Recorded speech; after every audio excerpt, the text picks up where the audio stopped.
bloody succession crisis and fighting in the Vale continued, the great promise that was the Lycian Spring suffered yet another grievous blow. Hundreds of leagues to the south, with the near unprecedented and simultaneous demise of Lysandro the Magnificent in Lys and his brother Regency in Sunspear. Though the narrow sea lay between them, the two Rogare brothers died within a day of each other, both under very suspicious circumstances. Regency perished first, choking to death upon a piece of bacon. Lysandro drowned when his opulent barge sank, whilst carrying him from his perfumed garden back to his palace. Though a few would insist that their deaths were just unfortunate accidents, many more took the manner and timing of their passing as proof of a plot to bring down House Rogare. The infamous faceless men of Braavos were widely believed to have been responsible for the killings. No more subtle assassins were known to exist anywhere in the world. But if indeed the faceless men had done these deeds, at whose bidding had they acted? The Iron Bank of Braavos was strongly suspected, as was the Archon of Tyrosh, from Rydun, and various merchant princes and magisters of Lys, known to have chafed the velvet tyranny of Lysandro the Magnificent. Some went as far to suggest that the first magister had been removed by his own sons. He had 6 true-born sons, 3 daughters, and 16 bastards in total. So skillfully had the brothers been removed, however, that not even the fact of murder could even be proven. None of the offices through which Lysandro exercised his dominance over Lys were hereditary ones. His crab-eaten corpse had scarcely been dredged up from the sea before his old enemies, false friends, and erstwhile allies began the struggle to succeed him. Amongst the Lyceni, it is truly said,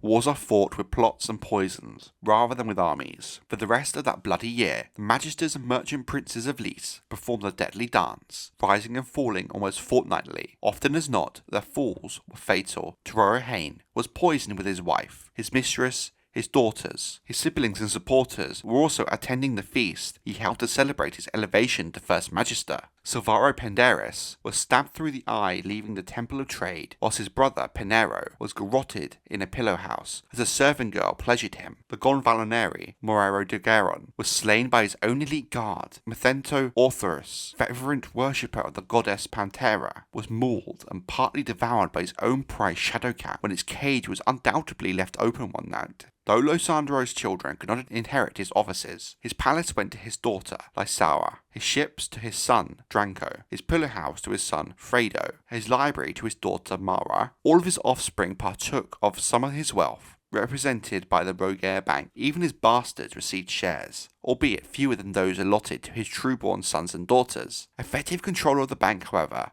was vested in Lysandro's eldest son, Lysaro, of whom it was truly written he had twice his father's ambition and half his father's ability. Lysaro Rogare aspired to rule Lys, neither the cunning nor the patience to spend decades in the slow accumulation of wealth and power as his father Lysandro had done. With rivals dying all around him, Lysaro first moved to secure his own position by buying 1,000 Unsullies from the slavers of Astapor. Eunuch warriors were renowned as the finest foot soldiers in the world, and were moreover trained to absolute obedience, so the master may need never fear defiance or betrayal. Once surrounded by these protectors, Lysaro secured his selection as Galonfaneri, winning the commons with lavish entertainments, and the magisters with bribes larger than any of them had ever seen before. When these expenditures exhausted his own personal fortune, he began to divert gold from the bank. His intent, as he later revealed, was to provoke a short, victorious war with Tyrosh and Myr. As Galonfaneri, the glory of the conquest would occur to him to win the office of First Magister. By sacking Tyrosh or Myr, he would gain sufficient gold to restore the funds he had taken from the bank and leave him the richest man in Lys. It was a fool's scheme, and it was quickly undone. Legend claims it was men in the hire of the Iron Bank of Braavos who first began suggesting that the Rogare Bank might be unsound. But regardless of whom started the rumour, such talk was soon heard all over Lys. The city's magisters and merchant princes began to demand the return of their deposit. A few at first, then more and more,